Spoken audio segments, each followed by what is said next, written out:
Tapi pastikan sebelum ada saya yang bernama Baha ini, agama sudah jalan. Dan di daerah lain yang nggak kenal saya juga agama sudah jalan. Betapa tidak pentingnya saya di kawasan-kawasan yang nggak butuh saya, atau di era yang sebelum ada saya.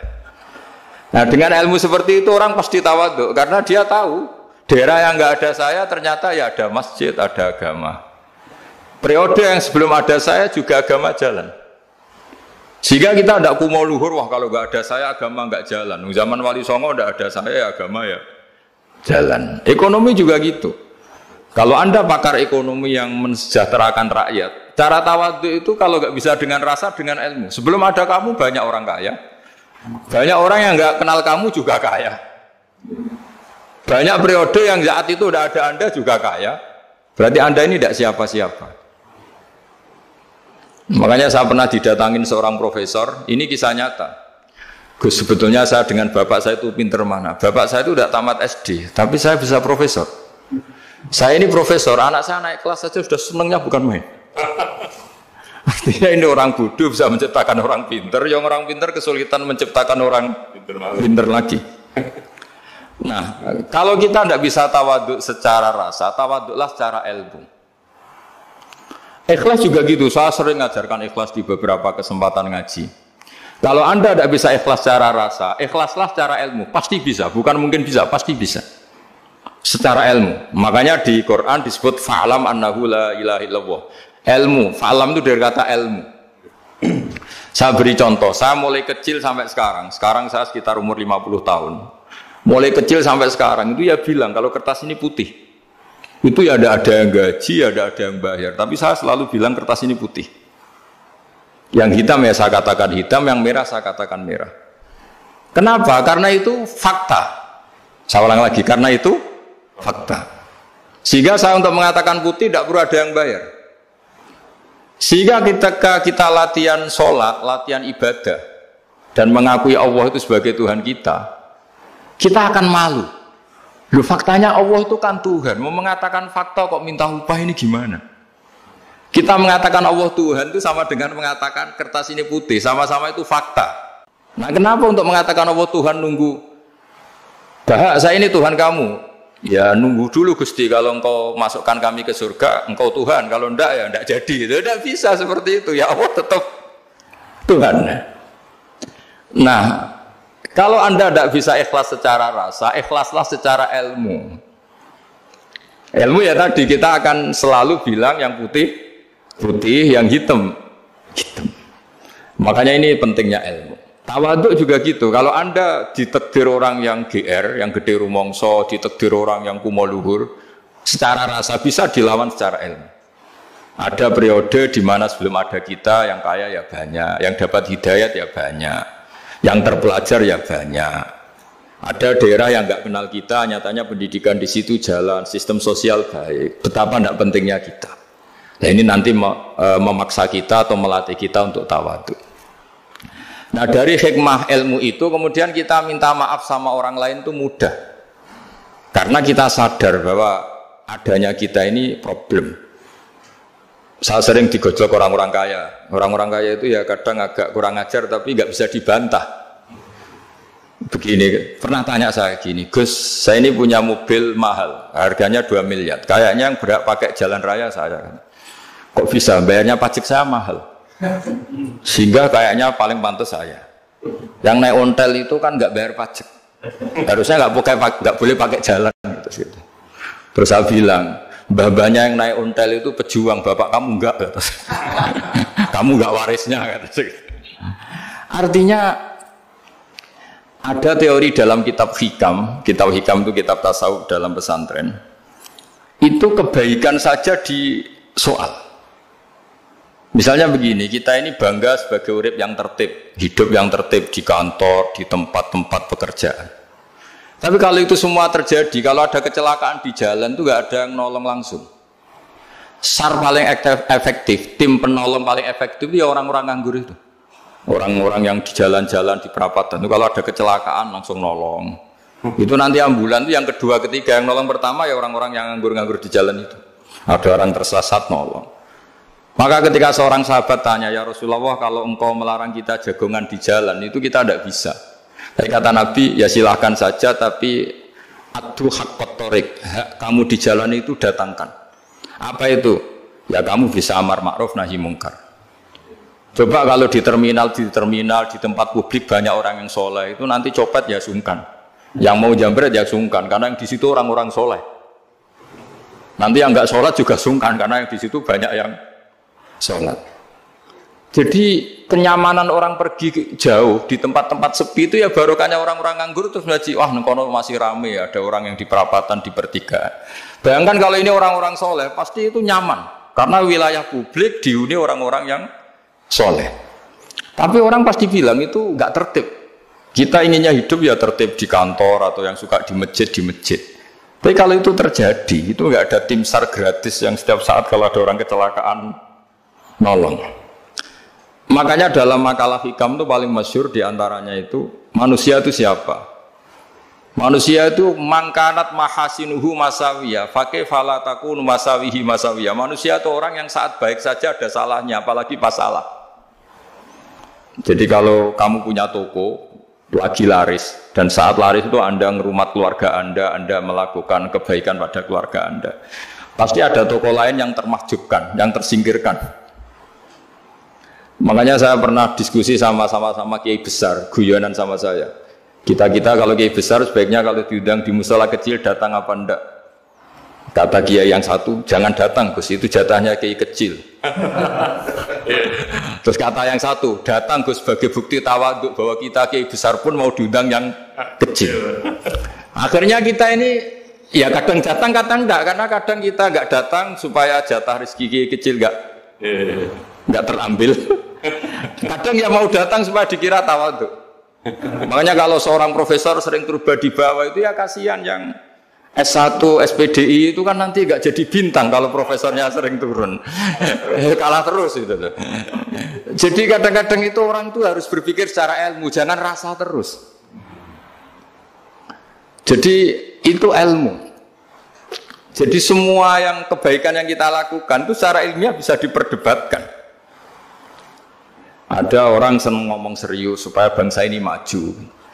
Tapi bapak saya itu pesan saya, kamu kalau ngiyai itu jangan sering ngomong serius kan. Masyarakat sudah capek mikir utang, mikir keluarga. Udah gitu sowan kiai dijak ngomong serius lagi nanti capek kan. Sehingga kiai dulu itu kalau ketemu orang ya guyon terus.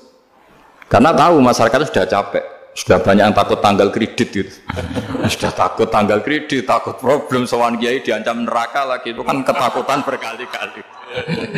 Jadi makanya ini kan kebaikan itu dievaluasi karena kita tidak nabi, tidak wali. Jadi kalau kata hikam itu apa yang Anda kira baik itu ada masalah, apalagi sedang masalah. Saya sering cerita ada orang suami istri harmonis sekali. Itu tanyakan ibunya, pasti mulai gak peduli dengan ibunya karena terlalu harmonis dengan istri. Itu pasti bukan mungkin lagi. Jadi jangan tanya istrinya, tanya ibunya. Oh jok nikah lupa saya, ngalor ngidul sama istrinya. Tanyakan temannya, wah itu jok nikah lupa temennya.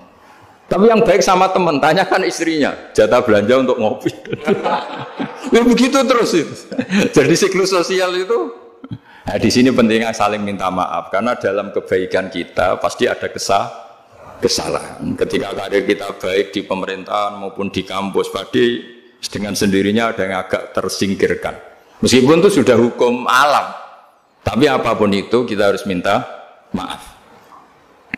Makanya banyak, saya sering cerita berkali-kali, dulu itu ada dua nabi yang seangkatan, itu luar biasa debat ilmiahnya, tapi debat baik. Mulai dulu ya ada polemik itu ya mulai dulu ya ada. Yang Nabi Yahya itu suka berkawan orang-orang soleh. Kalau ditanya kenapa kamu berkawan orang-orang soleh, ya enak lah, karena berkawan orang soleh. Yang Nabi Isa sering berkawan orang-orang yang enggak jelas. Ditanya, kenapa Anda suka berkawan orang-orang yang enggak jelas? Innama ana tabibun udawil mardo. Nabi dan kiai itu ibarat dokter, ya tentu menyembuhkan yang sakit.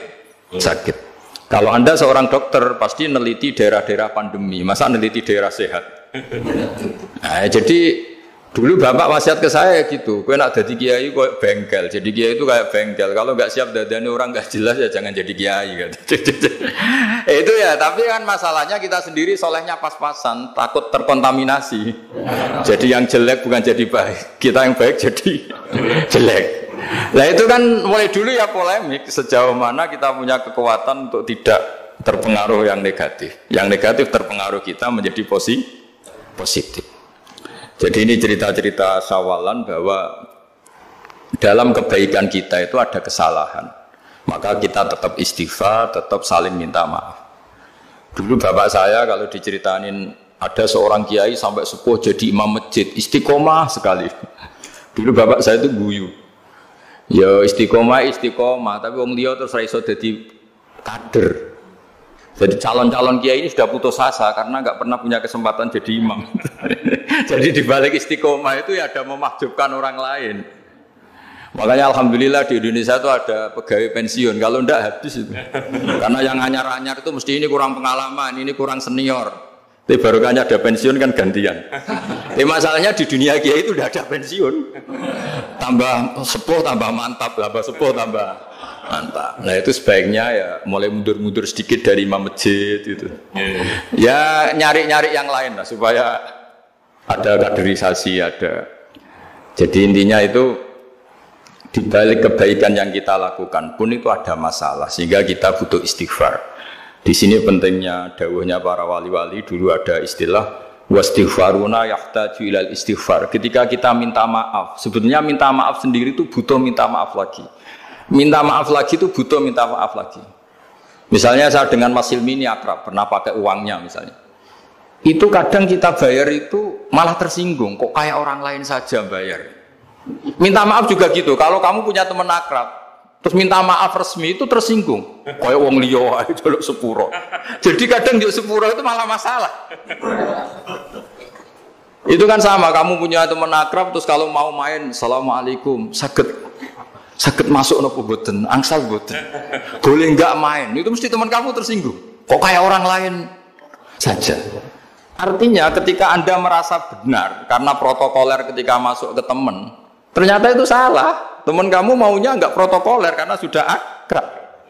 Tapi ketika kita merasa akrab, ternyata selonang-selonang dianggap problem, kita tidak pernah tahu.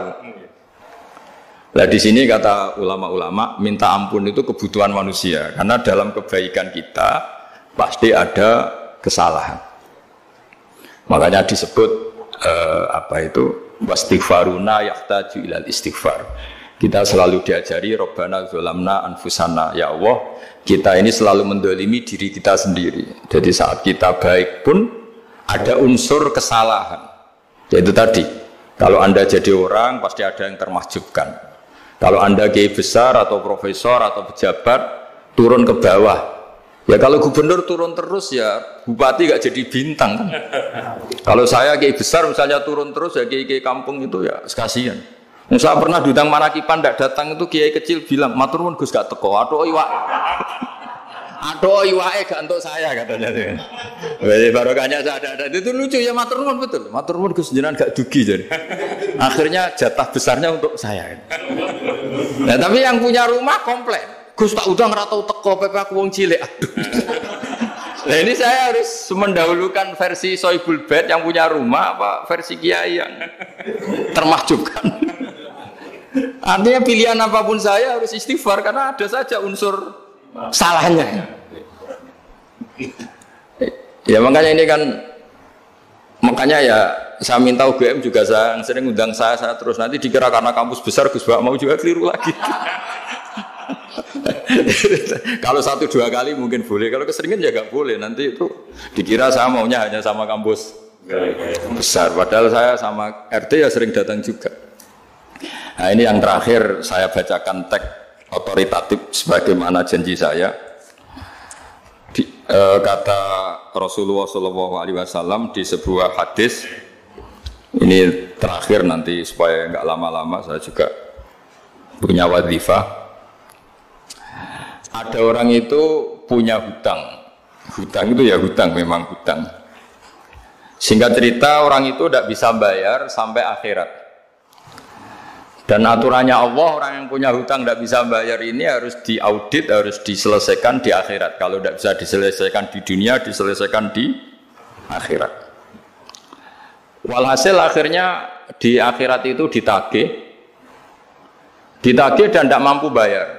Karena di akhirat sudah tidak ada kredit, tidak ada ATM, tidak ada apa saja. Terus kata Allah, solusinya kebaikan kamu dikasihkan yang ngutangi. Ternyata kebaikan dia tidak cukup juga. Bayarnya apa? Kejelekan yang ngutangin dikasihkan yang utang. Kayak apa celakanya? Kebetulan yang ngutangi salahnya banyak, ini kan repot. Tapi Allah itu tidak suka kalau ada orang mukmin yang satu saudara kemudian masuk neraka karena saudaranya ini. Kata Allah, jika ini masuk neraka berarti disebabkan komplain atau ketidakikhlasan temannya yang mukmin. Masa orang mukmin menyebabkan mukmin yang lain masuk neraka? Allah tidak ingin. Makanya diantara nikmatnya beragama itu ukhuwah, persaudaraan. Baik persaudaraan atas nama iman atau atas nama kebangsaan atau atas nama kemanusiaan. Akhirnya si yang ngutangi ini tadi, jangan dibahasakan kreditur, nanti kita kayak bank, yang ngutangin nanti. Ya bahasa gampangnya yang ngutangin, karena tidak semua orang ngutangnya sama bank. Sama Allah ditunjukkan satu surga yang luar biasa. Nanti tak baca teks Arabnya ya, supaya dapat berkahnya bahasa Arab. Terus saking mewahnya surga itu, si yang ngutangin tanya, ya Allah itu untuk Nabi siapa? Karena semewah itu pasti untuk kelas Nabi. Atau untuk wali siapa? Katanya, terus kata Allah, sabda Allah, untuk siapapun yang mampu membeli. Lalu siapa yang bisa membeli surga semewah itu? Kamu bisa. Terus, dengan apa ya Allah? Kamu mengampuni teman kamu itu. Kamu bebaskan dari utangnya. Nanti tak kasih surga itu. Terus, akhirnya sama Allah, kata orang itu, ya Allah saya bebaskan. Ya sudah, kamu berdua masuk surga. Karena Allah tidak ingin ada kasus aneh. Dua orang mukmin ini kan bersaudara. Masa bersaudara kemudian yang satu menjadi penyebab masuknya neraka karena ini tidak mau memaafkan.